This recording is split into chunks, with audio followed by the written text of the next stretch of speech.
Hey folks, welcome back to Tracks and Tackle. Thanks for tuning in this episode. We got a good one for you here today, guys. Got one of my close friends, good hunting buddy, just an all-around general, great guy. Friend of mine, spent some time in the outdoors with me, brought me along on several hunting trips of his, and certainly taken him along with us to hunting trips of ours. And really excited to hear his story. My good buddy from South Central PA, Dwight Bream, is going to be on the podcast while Arrow Eagle and Hollywood Horse sit down, and we just have an intimate conversation. And we're going to be talking about old stories, making memories, the importance of family in this outdoor journey.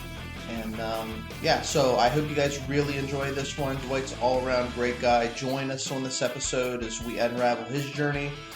He's going to share some experiences. We're going to delve into the wisdom he's gained throughout a lifetime spent in communion with nature. And his story is a testament to the profound impact of the life outdoors. So hope you like this one, guys. Leave us a like and drop us a comment. Stay tuned. Buckle up. Let's get to it.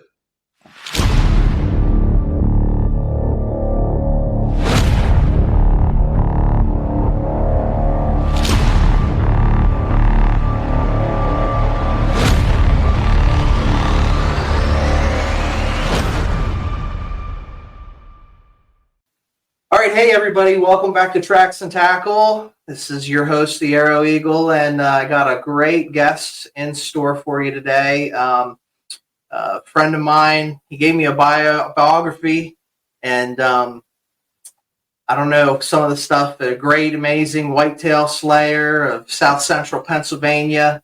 Good friend of mine, a real godly man, and we connect on a lot of things, but one of the things that we've connected on a friendship level is the love for the outdoors. Yeah. And one of our missions is, or slogan that we embrace, is that nature is our playground. And I know that you love the outdoors as much as the next guy, and not only for yourself, but you've opened up your hunting and fishing stories, and you've even taken me hunting where you hunt and things like that, and not everybody does that sort of thing. So so we're going to get right to it. I've got my host co-host with me, the Hollywood Horse. Say hi, Hollywood. How we doing? You've been out running around today? Yeah, played out, buddy. Yeah, this is why we should record in the morning and not in the evening, because we're out of energy till the end of the day.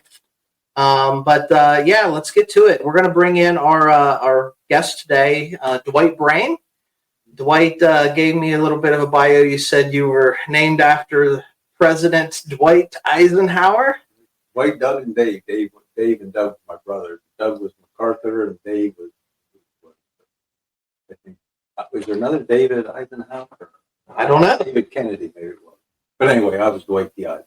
All right, yeah. So he's your namesake, and why don't we just get it started off, and you tell us a little bit about who you are and how we met, and how we sort of got to where we are today. Yeah. Well, the interesting thing is, I grew up a mile down the road from you, or a couple miles. Yeah. We grew up in the same zip code, Nightyville, and I was there at Gardner's. Yeah.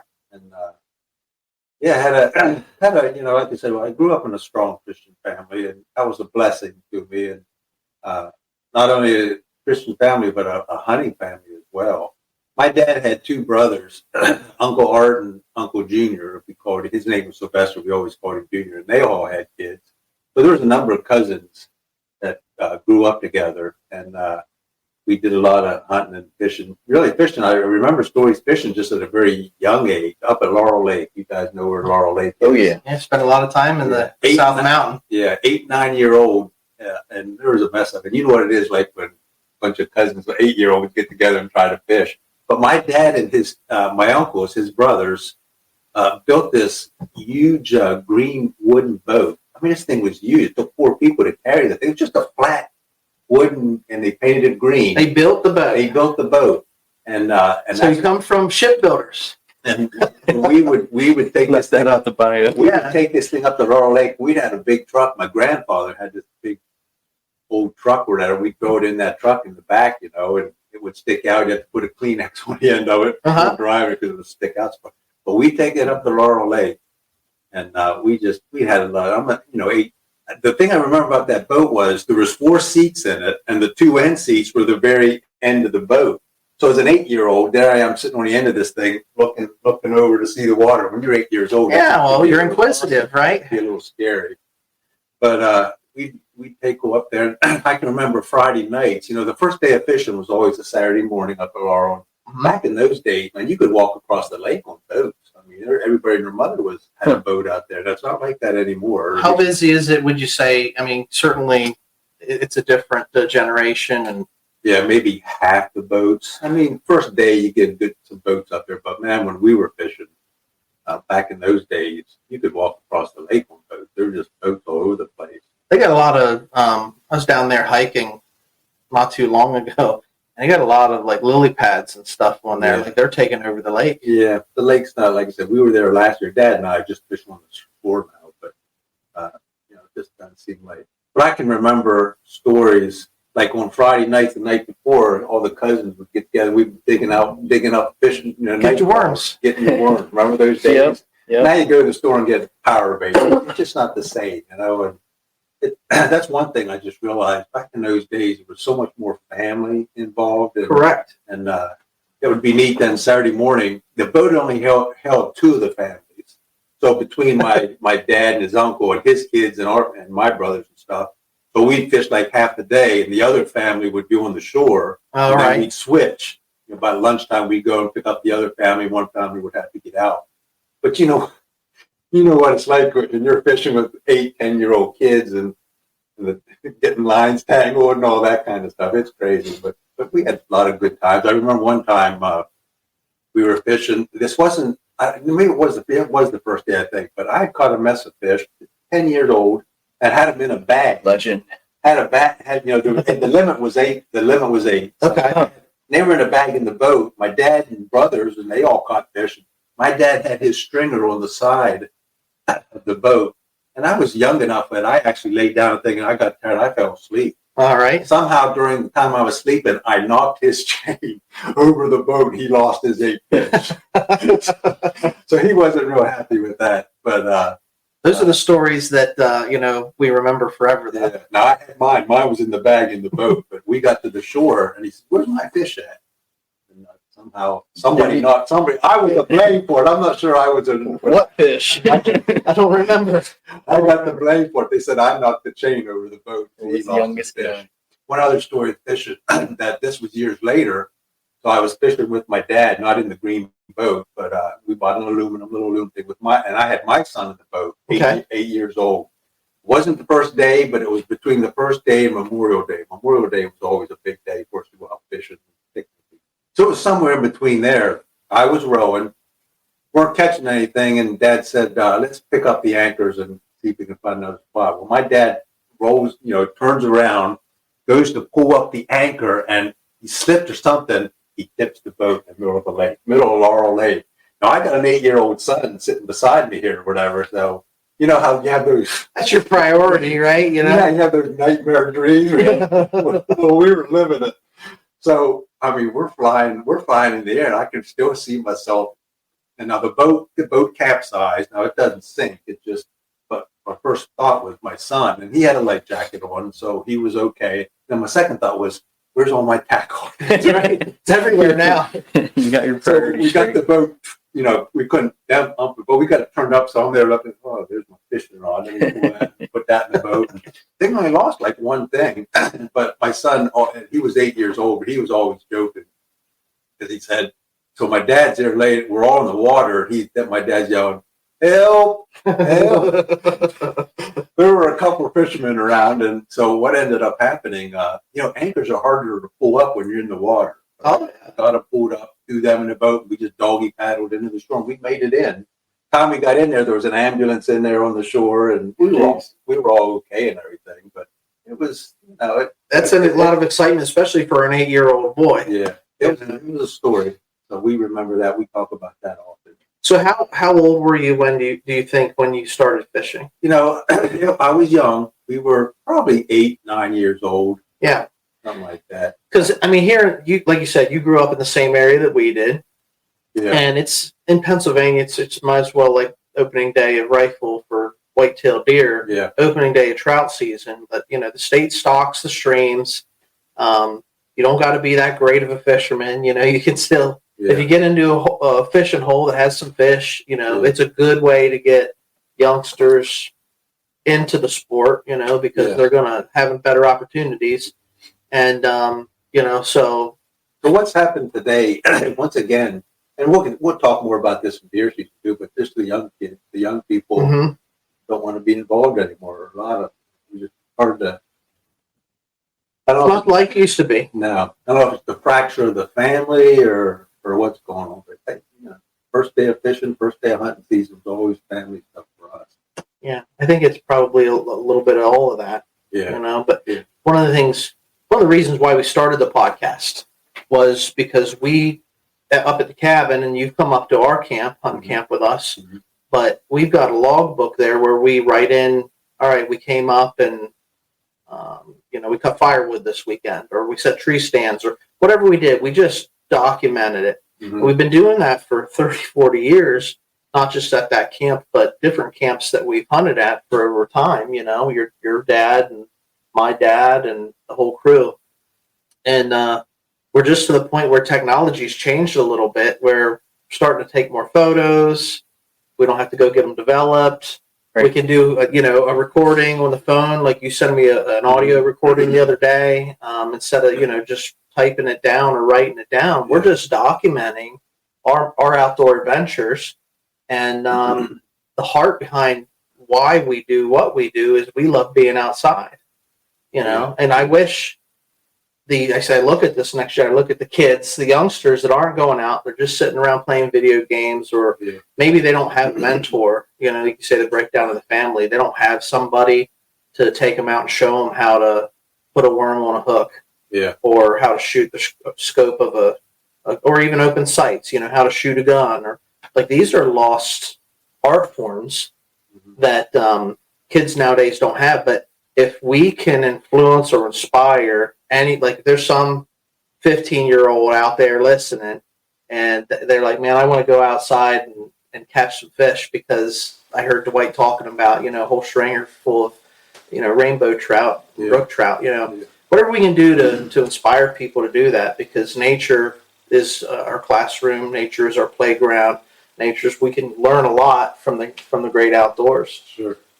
Couldn't agree more. But yeah, just to facilitate action, and you know, hopefully someone's listening to us or watching us, and what are these clowns doing? Like just to hear, like, this sounds like fun. Like, I want to talk to my dad, or you know, I want to get out here and make some memories just like they are. Yeah. One of the things that just crossed my mind is the other thing, whether you're fishing or especially hunting, disciplines are involved, especially hunting. True. You can safety. Safety, but you can sit there all day and not see a deer. Right. You know, are you going to hang in there? It's a little discipline. It can be frustrating. It can be, yeah. I know a lot of adults don't want to do that. Yeah. You're right. Yeah. You're absolutely right. And it's not easy. If it was easy, everybody would do it. Sure. You know, but, well, that's good. You started, how young were you when you started, Hollywood? Couldn't tell you. When I was old enough to walk. Yeah, you were tagging along. Going down to the creek, and I just remember memories of being grumpy in the morning, getting down there, and you know, just having to wait, be patient. But you know, when 8 o'clock hit and you get your lines wet, that's when all the excitement happened. So yeah, the wait for on opening day, being able to start at a certain time. That's always, for us, it's you got to get to the fishing hole early, so if someone else doesn't get to the fishing hole before you, but then you got to sit there in the dark until 8 a.m. before you can legally get your line wet. Yeah. How's that work on the lake? You just have to wait in your boat line to get out? That's what we do. Now, you guys don't go out on the boat anymore, do you? No, we find a place on the shore. Whatever. Once again, though, you got to get there early. There's not a whole lot of spots. You get there early, like you guys do where you're at. So less boats, but just as many fishermen, you know. I don't know. You got good fishing. You want to get to the good fishing hole. Yeah, we know where the fish are. So then when we transfer into hunting season, course, the age of 12, you couldn't hunt till you were 12. Right. That's when you could get your license. I remember in our family, for some reason, they made most of us wait till we were 13. I don't know if we weren't big enough to hold a gun or what. I think There's a reason, I'm sure, right? There's a reason. I think most of us didn't start hunting until we were around 13. But once again, all my cousins and would get together, and we always had good times. And Monday was always the day after the opener. It was on a Monday, and everywhere was off school. And if you wanted to take off any other days, you'd have to write down a slip saying you had buck fever. That's why you were sick. Yeah, I know about the buck fever too. So, but we that Monday, and I still remember my uncle, my dad's one brother, Junior, the one he called. He's the one that's Sid Bream. Sid Bream, the baseball player. He's an avid hunter. He's got a game room of just all kinds of everything from bear to whatever. He's been in Africa, and he does everything with his bow now too. Yeah. But he was. I can remember one of the times we were hunting, and my other cousin Stan, just his brother, we were going up the woods. The next thing I know, he's on the ground crawling up like he's in the army or whatever. I said, "What are you doing?" He said, "I'm playing army." We're in the middle of getting up into the woods early in the morning. He was playing army. He was memories made, man. People fooling around. The other thing that I remember about hunting, one of them is somehow we got started hunting over in Ichabod, along the Tuscarora. I don't know if you're familiar with that. That's on the North Mountain. All I know is that mountain is hot. I mean, I had another cousin that he'd get a buck every year, but he climbed to the top of that thing. So we'd be up there, 3 o'clock in the morning, we're out of bed. So we had to be over there by 4:30. It takes an hour just to climb to the top. He'd take another set of clothes, and I never did that. But until you got up to the top, you were sweating like a pig. I mean, that Tuscarora, if you know anything about it, I mean, it's like that. What's that like, Hollywood? I'm just trying to think. He's been to our camp. How close to the peak did you make it? I was up. We were up there already. But I think the Tuscarora was... Okay, so it's more of a mountain. Yeah, more of a mountain. It would take a solid hour just to walk up. It had 2 different railroad beds. You get to the first railroad bed, you knew you were about halfway up, and then from there... It'd be like walking in from the gate. Right. Instead of walking up from where our cabin's pretty, up towards the top a little bit. But my first thought is no thanks, but my second thought is we'll do anything for a buck. Yeah, so that's about right. Well, that's where the deer are. The deer are where the people don't go. My cousin went up there. His name's Jeff. He sits on the same rock every year. Every year he'd get one. So I would, but I missed a few big ones up there. I did get one. I think one of the questions you were asking is my first buck. I think one of my first bucks was over at that place. You recall that experience? I got a couple of questions just brewing in my mind as you're talking. Well, I can't remember because I hunted for a while, and then I went off to college and was going for a while, and then I came back. I can't remember. I think it was before college, but anyway, there was not a real big buck back then. You could shoot spike. Mm-hmm. I mean, anything had horns. If you could see the horns, you'd shot. You sure it. Yeah. And, they taste real good too. They taste real good too. So one of the first ones I shot was up there in the Tuscarora on the top. Wasn't a real big one. It wasn't a spike. I remember it was probably, I think it was a 5 or 6 point. But he came into me and I saw the horns and got excited like everybody else did. Shot him. And biggest thing too up there was getting down, dragging them things out of there. That was one of the first bucks I remember. A lot easier going down than it is up. Like that. Yeah. Gravity does help. Yeah. So you mentioned a couple of things. One of them was back in the day, we could shoot, a spike or a 3-point, but the state put in this antler restriction rule to try to, save some of the younger ones, let them grow a little bit. Yeah.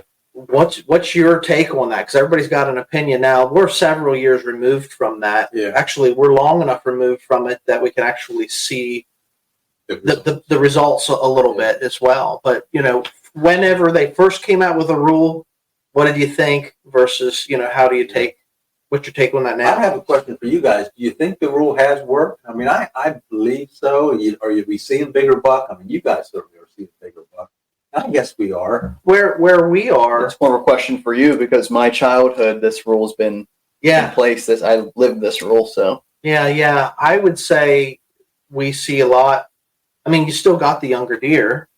They're still moving through. But, yeah, I mean, where we're hunting, it has. We've seen a change. Yeah, you got from that institution of that rule. When it first happened, the biggest thing I find with that is you have a tendency when a buck starts running through, you don't have time to count horns. You're either going to shoot if it's on the run. That's right. You don't have time, but really, we're at the point now where you can pretty much tell if it's legal or not. Yeah. I mean, what do you need? Three on one side, right? Yeah, 3 up on one side, depending on what part of the state you're in. Yeah. You get out toward Pittsburgh and Western PA. There's some counties that are, I think they're 4 up. Okay. But usually, don't quote me on that. I find when they're running through, you can tell pretty quick whether this thing's legal or not. I had this same cousin that I was talking about. This got one every year. He just saw one where we hunt this past year. He said it was a monster buck, and I said, "Why did you shoot it?" He said, "Well, I'm not sure it had 3 points on one side." Well, it's a monster. Yeah, that's a contradiction of it. So I said, "You should have shot that thing."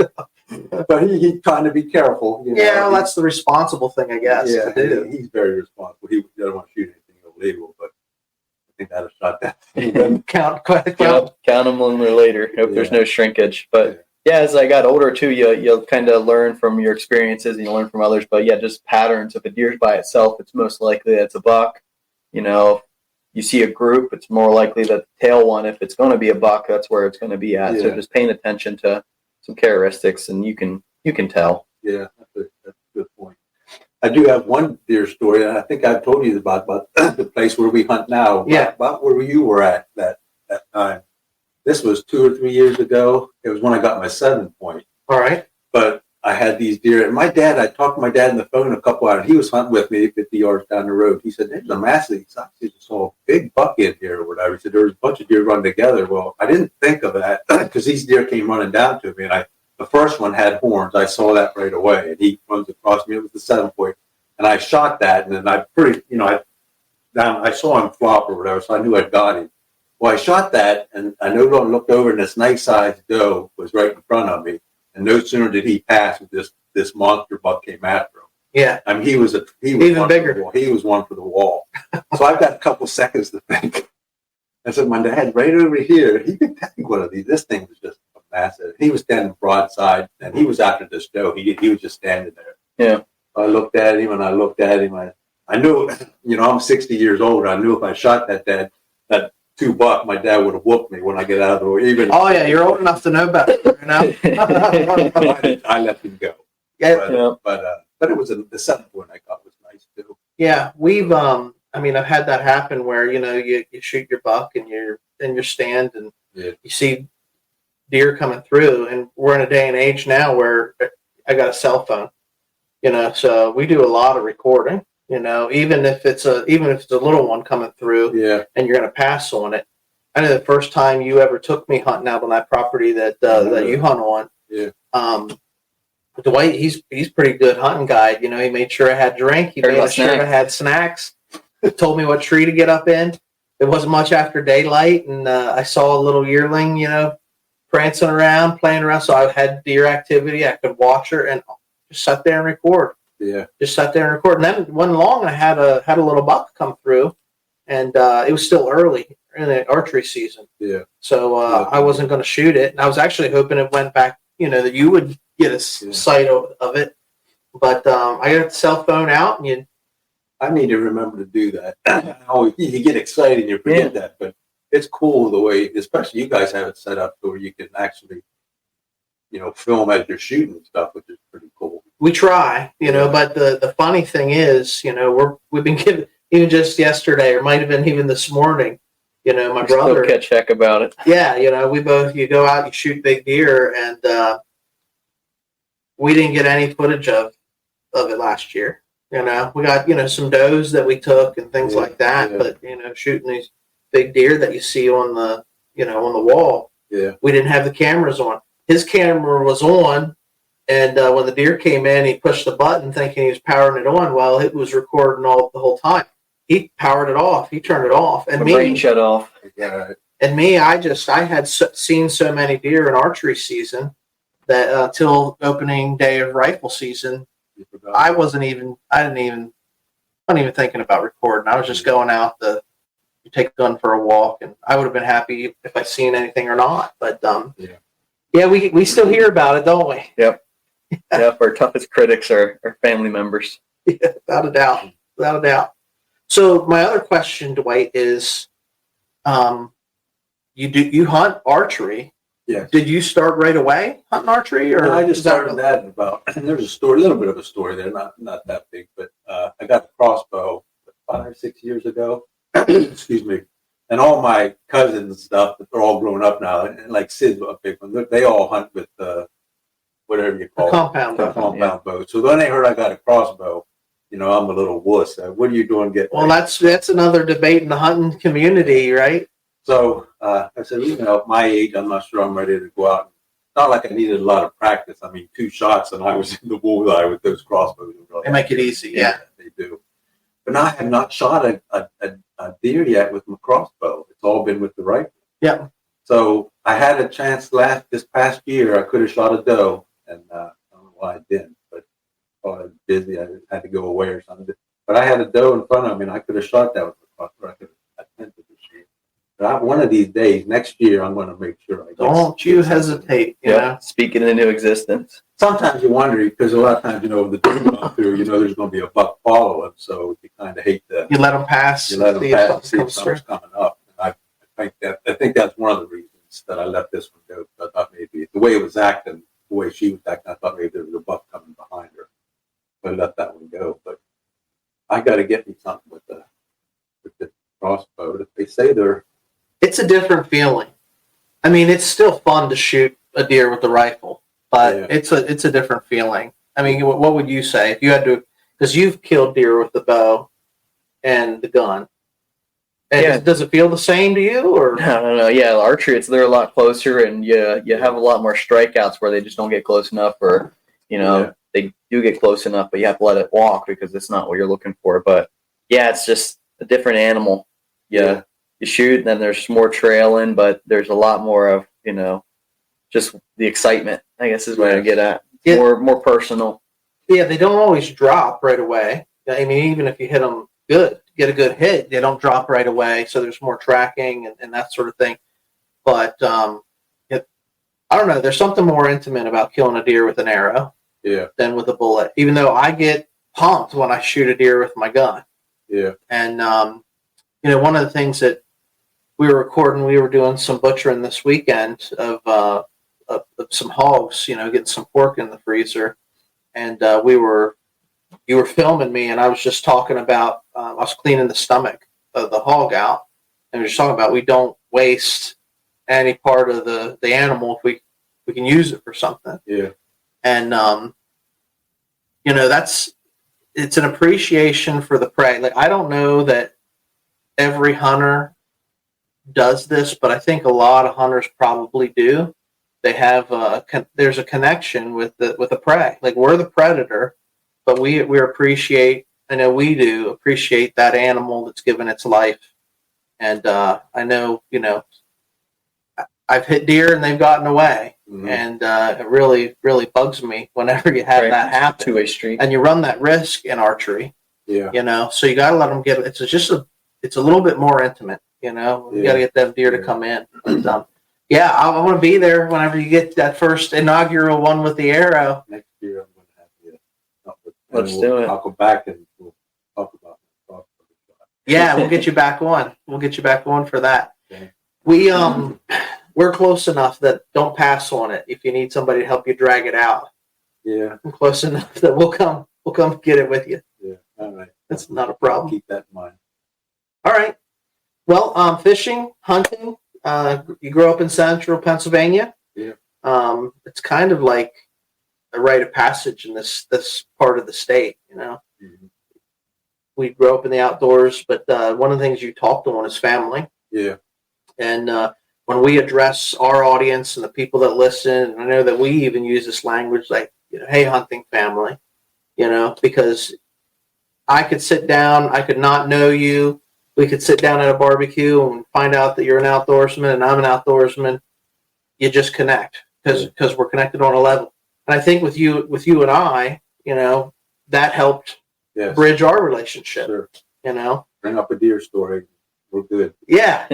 Yeah. I mean, with my family, that's all that you need is somebody talking about the outdoors and everything. But so you got any like big plans for trout season this year? Because it's going to be here in a month or so. Couple weeks. No, I'm still trying to. Like I said, my dad's getting older, and my son does not fish, but maybe I can get involved. But I like to get out there with my dad because he's getting older and having a little trouble getting around. But Sure. But I want to keep it going. I don't want to stop. It's too easy just to stop. It's not working to just stop. And that's what's happened. Mm-hmm. But I hope to get out. You took us to your hole that one time. Yep. Didn't catch a fish that day, but Well, we had them all fished out. Yeah. you must have. But hopefully, hope I get that up to Laurel again and just help to get him out and about. One other deer story or whatever, but when we were too young to hunt, like still 8, 9, 10 years old, we couldn't go, but my dad and his uncles, there'd be a group of them, they'd always head over someplace. So we'd sit there and wait, 5:30, 6 o'clock. He said, where are they home yet? As soon as they pull in the drive, we'd run outside. To get anything? It was just an anticipation all day long to see if they got a buck. And my dad, for some reason, my uncles they seemed to always get one, and my dad had trouble. He'd always be, we'd be looking, do you have the buck? Because they'd put them on the top of the cars or whatever. Yeah, you show it off back in the day, yeah. My dad would come home and, you get anything? No. How about Junior? Yeah, he got one. How about Uncle Art? So then we'd take the deer over to my grandparents, and that's where they'd hang them up, and we'd all go over there and cut them up and butcher them and stuff. So they did all that themselves? Yeah, if I remember, my grandfather was very good at butchering and hanging them and doing all that kind of stuff. He's an ex-farmer. He wasn't farming at the time, but he butchered and everything. So that was always a good time to come together that Monday night. Get everything butchered and put in the freezer. Even though my dad didn't have one. Well, that's the way like we hunt as a family, as a group, and if one guy gets, we all celebrate. And if, you shoot a deer, I'm helping you track it and drag it. You're coming out. Even if you weren't hunting with me and I hit one, you came out and helped me track one earlier, last fall. So that's part of the memory. Yep. That's just it. Like we're making memories, and that family piece is so important, because even if you're not family, like blood family, you make memories with the people you hunt with, and the people you camp with, and the people that you fish with, and things like that. Sure. I do need to make one in case my dad sees it. He did get very successful after. The first when we were young, but Don't tell Dad. After I don't know how many years, he had the whole room full of buck. And Sure. He was out west shooting with not the whitetail, with the other deer. Mule deer out west. So he has a whole room full of buck. So he's gotten more than I have, actually. All right. So I don't want to act like he never got anything. It's just I remember those first couple of years, every time he'd come home, Uncle Art and Uncle Junior would get one, but he didn't have one. But It's always fun giving Dad a hard time too. I got a question related to that, because you brought up how you guys would go out on the boat and how, man overboard, everyone flipped over. And then I hear you guys are shore fishermen now. Does that have any role to do with that? A little bit. My dad won't get in the boat anymore. Now he is 86 years old. Sure, yeah. But it wasn't too long after that we sold the boat. We got rid of everything. He don't want to get in the boat anymore. Bad experience. And those little aluminum things, you know how it is. You cough in those things and they rock. Yep. Or whatever. So. Is the green boat still around? I don't have, no, it's not. You know how to make one? Do you think that if we put our heads to it, we could make a boat? That's the question. We'd have to talk to, of course, both my uncles aren't living anymore. But I'd love to hear Dad's story on that, because I don't even remember them. I know they made it, but I don't remember them making it. It must have been, I must have been really young. Sure. I don't know how many years. I remember them painting it green. I think they might have built it and then they used it for a while, but then when they went and painted it green, I remember that part. It was a dark green. This thing was big. Well, you can imagine as an 8-year-old, I'd be laying down and I could fall asleep in it. Yeah. So it's how big it was. And it was always 4 seats, 2 on the end and then 2 in the middle. And I was always afraid to get on the end, because as an 8-year-old, you looks deep down there. I don't want to get. Sure. Well, you just don't hear people going out making their own boats. Yeah. We're always looking for off-season projects, and yet we had to pass on the bass boat because we couldn't haul it with the Tacoma. So we might have to look into it. Yeah.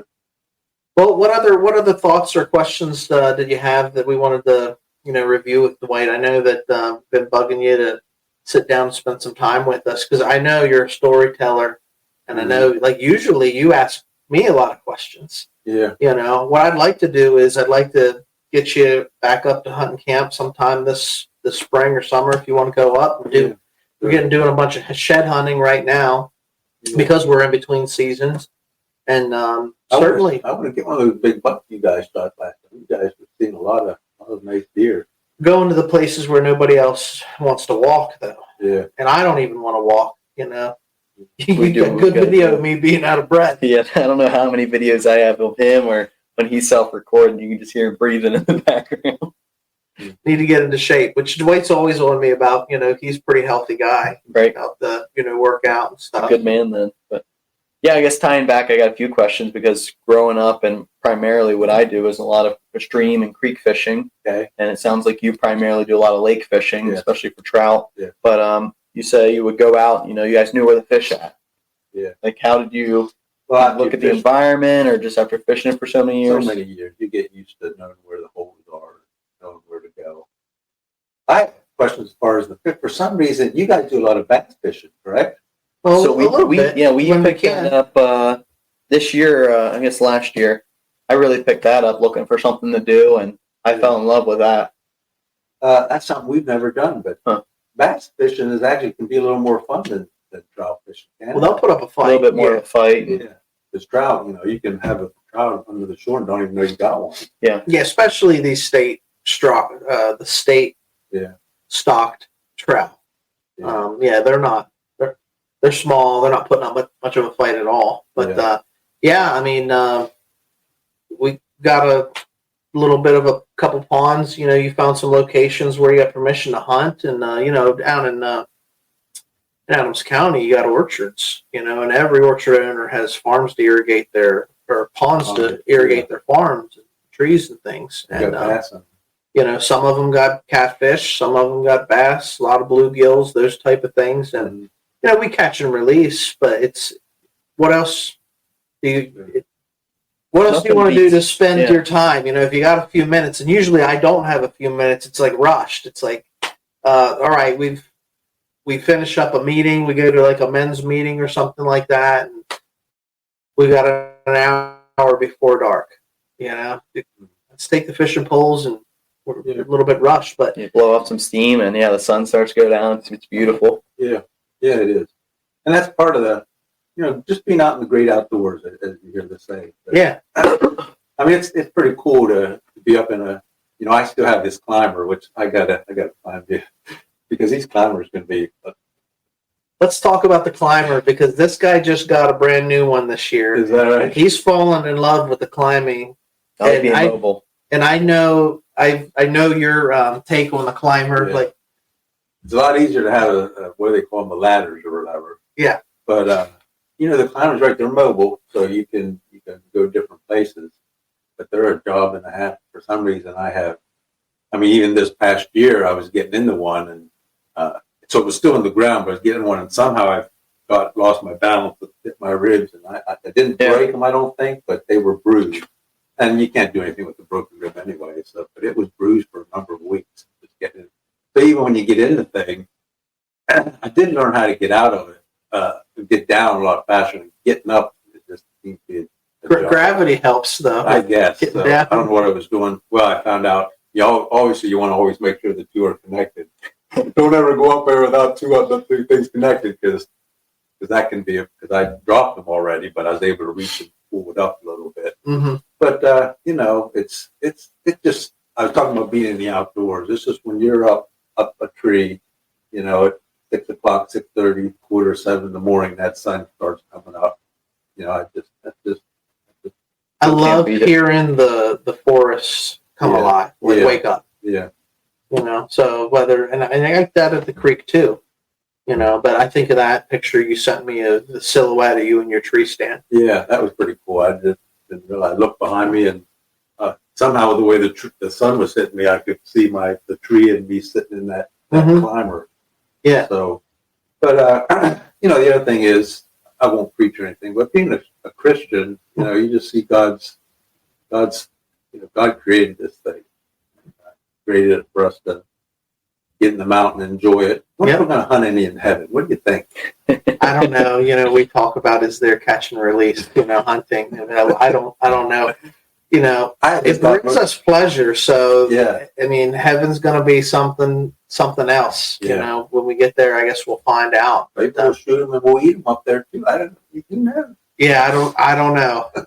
I don't know. We'll get some comments. Leave us a comment and tell us what you think in the afterlife if you're a hunter, how that works out for us. Man, that'll get a conversation going. Yeah. But I will say God is like the master creator, and he's quite the artist. And we do hunt ridge tops and mountain tops. And, when you get up above everything, and you're in the eagle's nest, real high, and you see those beautiful sunsets and, clear crystal stars, out in the morning when the sun comes up. Yeah. I mean, you feel closer to God. Yeah. Without 100%. a doubt. So, and I think, from wherever anybody is on the subject, whatever the personal beliefs are, I think most outdoors people are God-fearing people. Like they recognize the Creator and appreciate the nature, and what it has to offer. Yeah.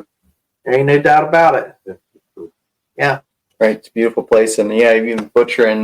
We were up early, and the birds started chirping. But that's what my mind goes to when you're at the stream, 6 o'clock, and everything's coming to life. You start to hear it and soak it in. So I made a comment like, "Hey, fishing season's almost going to be here." It felt like it yesterday. Right. The temperature cold, but not too cold. But 30s, high 30s, and you hear the birds start to sing in the morning when we get up in the morning before the forest wakes up. So how many hogs did you butcher yesterday? We did 2 yesterday. Did you? And I think those are 500 and 350. Yeah, there's a big one. Sausage hog. Yeah, so it's a lot of fun, and we'll probably do a show on harvesting the animals, like breaking down and talking about after you kill the animal, whether you're on the farm and it's a cow or a pig, or you're in the field and maybe it's a pheasant or a whitetail deer, harvesting that entire animal, cleaning it up. I've got more or just as many good memories in the butcher shop, hanging out, telling stories. It's that family environment, with your buddies and everything. So I didn't even think of that. We didn't talk about. I also grew up hunting rabbits and pheasants. I'm assuming you guys did. Oh yeah.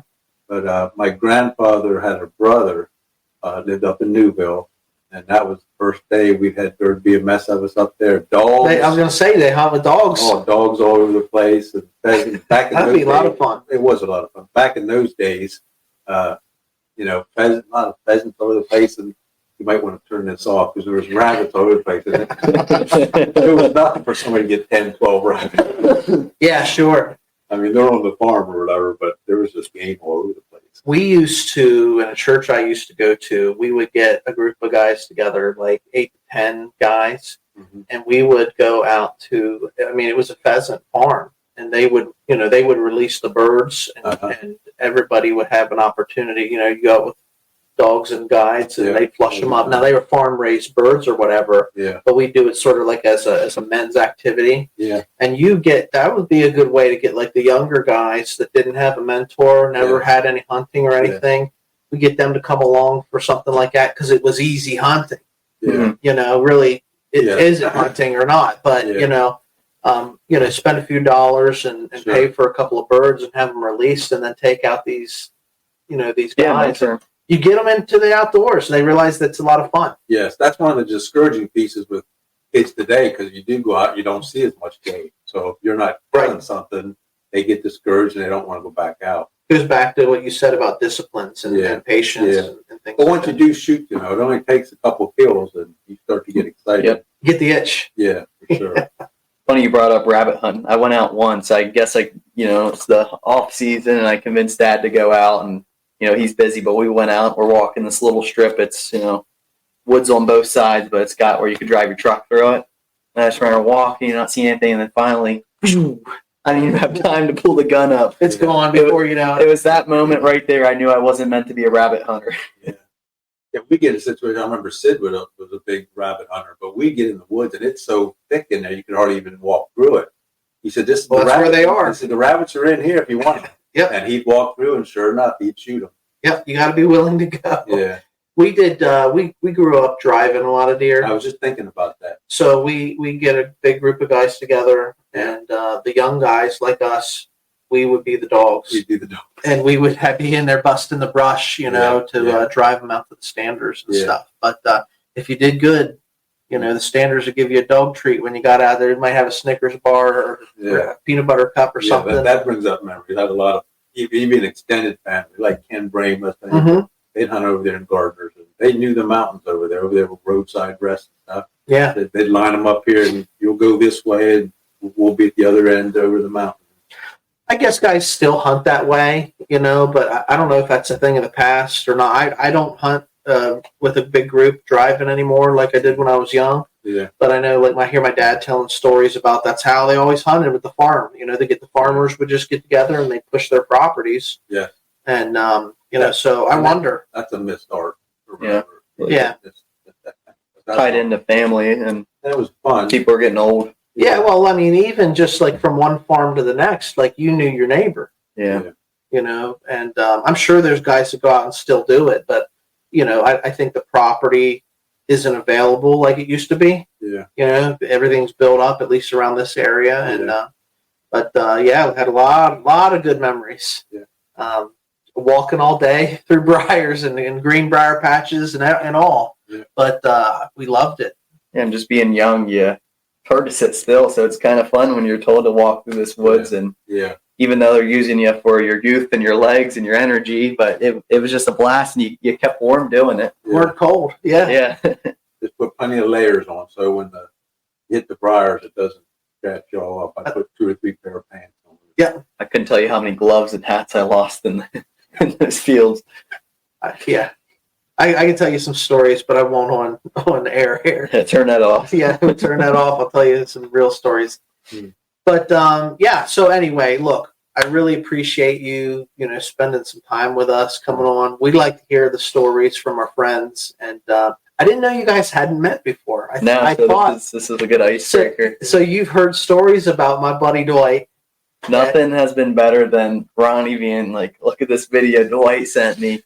And you're giving us the play-by-play, and you're just an energetic person and just fun to listen to and a fun Sometimes guy. I get you in trouble. I mean, I had, you're like, everybody's up in the tree, and you've been there for a couple hours, so you get the phone out and start texting somebody, and sure enough, that's when the deer come out. Yeah, they know. I was texting my daughter just the last day or whatever, and still had no idea, but I turned around, and there they were right in front of me. As soon as I turned around, they were off. Yep. It just takes a minute, man. It just takes a split second. Yeah.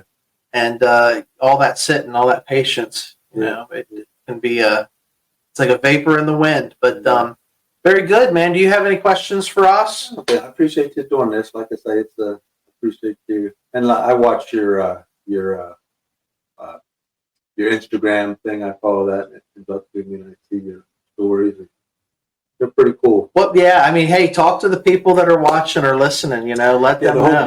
The deer skin thing. Where I was joking with you. You need to make one of those for your wife Sarah. Make her a deer dress. you see on the cowboys and Indians, the Indian women run around the deer. I said, I could see Sarah in one of those. Yeah. Well, I'll talk to her about it. And we'll see if we can negotiate that. You have that hanging in your room? Yeah. It's in the man cave. It looks nice. Because my grandfather passed down through the lines. He got a coyote.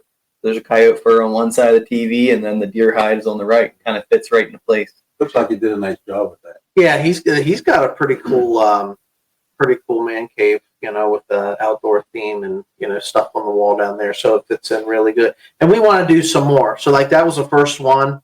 By no means are we experts. We're just learning as we go. and we'll share what we learn as we go with anybody that wants to listen. But we just love doing outdoor projects, and it's an off-season project. So this year, when you go out and you shoot your deer with the bow for the first time, like, let me know. Like, we want to skin it out. We'll keep the hide, and it'll give us some more practice. You can make it the centerpiece of your house.